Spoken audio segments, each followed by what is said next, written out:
पट महिषी जग जानी, सिया मातु की मिजाई बखानी। सुजसु सुकित सुख सुंदर ताई, सब समेटी विधि रची बनाई। समउ जानि मुनि बरन बुलाई, सुनत सुवासिनी सादर ल्याई। जनक बाम दिसि सोहसु नैना, हिमगिरि संग बनी जनु मैना।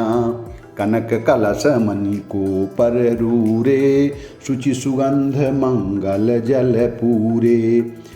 निज कर मुदित राय अरुरानी, धरे राम के आगे आनी। पढ़हि वेद मुनि मंगल बानी, गगन सुमन झरि अब सरु जानी। बरु बिलोकी दंपति अनुरागे, पै पुनीत पखारन लागे। लगे पखारन पाए पंकज प्रेम तन पुलकावली। नभ नगर गान निशान जय धुनि उमंग जनु चहु दिशि चली। जे पद सरोज मनोज अरियुर सर सदैव विराजहीं। जे सकृत सुमिरत विमलता मन सकल कलिमल भाजहीं।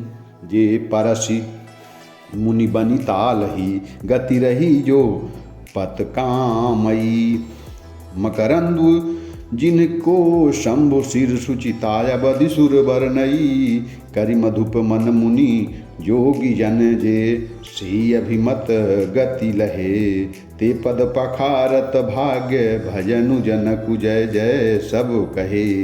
बर कुंवरि कर तल जोरी, शंखो चरु दोउ कुल गुरु करे। पायो पनि गहनु बिलोकी विधि सुर मनुज मुनियानंद भरे। सुख मूल दूलहु देखी दंपति पुलक तनहु लयो हियो। करिलोक वेद विधानु कन्या दानु निप भूषण कियो। हिमबंत जिमि गिरिजा महेशहि, हरिहि श्री सागर दई। तिमि जनक रामहि सिया समरपी, विश्वकाल की रति नई। क्यों करय विनय विदेहु कियो, विदेहु मूरति सवारी। करिहोमु विधिवत गांठी जोरी, होन लगी भावरी। जय धुनि बंदी वेद धुनि मंगल गान निशान।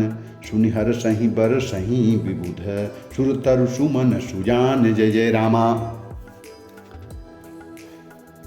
सीता रामचंद्र जी और माँ सीता हवन के समय अग्निदेव जनक जी की जगत विख्यात पट रानी और सीता जी की माता का बखान तो हो ही कैसे सकता है। सुयश सुकित पुण्य सुख और सुंदरता सबको बटोरकर विधाता ने उन्हें संवार कर तैयार किया। समय जानकर श्रेष्ठ मुनियों ने उनको बुलाया। यह सुनते ही सुहागिनी स्त्रियां उन्हें आनंदपूर्वक ले आईं। सुनैना ने जिन्हें जनक जी की पटरानी जानकी जी की बाईं ओर और ऐसे सो रही हैं मानो हिमांचल के साथ मैना जी सुशोभित हो रही हैं। पवित्र सुगंधित और मंगल जल से भरे सोने के कलश और मणियों की सुंदरता परतें राजा और रानी ने आनंदित होकर अपने हाथों से लाकर श्री रामचंद्र जी के आगे रखी। मुनि मंगलवाणी से वेद पढ़ रहे हैं। सुअवसर जानकर आकाश फूलों की झड़ी लगा गई। दूल्हों को देखकर राजा रानी प्रेम मग्न हो गए।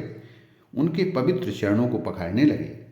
वे रामचंद्र जी के चरण कमलों को पखारने लगे। प्रेम से उन्हें के शरीर पुलकावली में छा गए। आकाश और नगर में होने वाले गान नगाड़े और जय जयकार की ध्वनि मानो चारों ओर दिशाओं में उमड़ चली हो।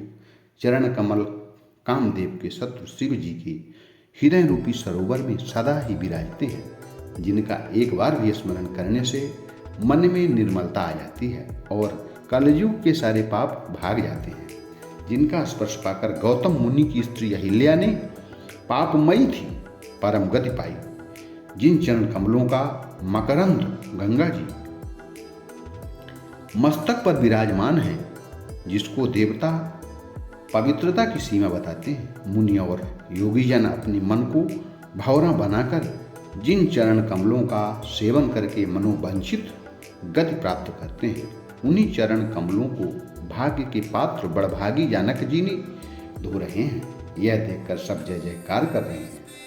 दोनों कुलों के गुरु वर और कन्या की हथेलियों को मिलाकर शंखोपचार करने लगे। पानी ग्रहण हुआ देखकर ब्रह्मादि देवता, मनुष्य और मुनि आनंद से भर गए।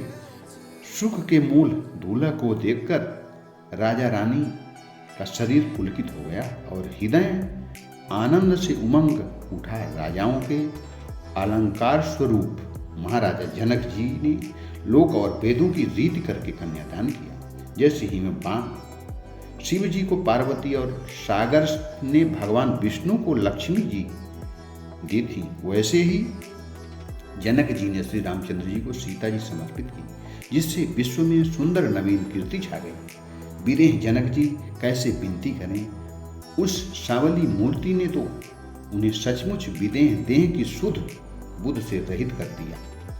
विविध पूर्वक हवन करके कंठजोड़ी की गई और भावरे होने लगे।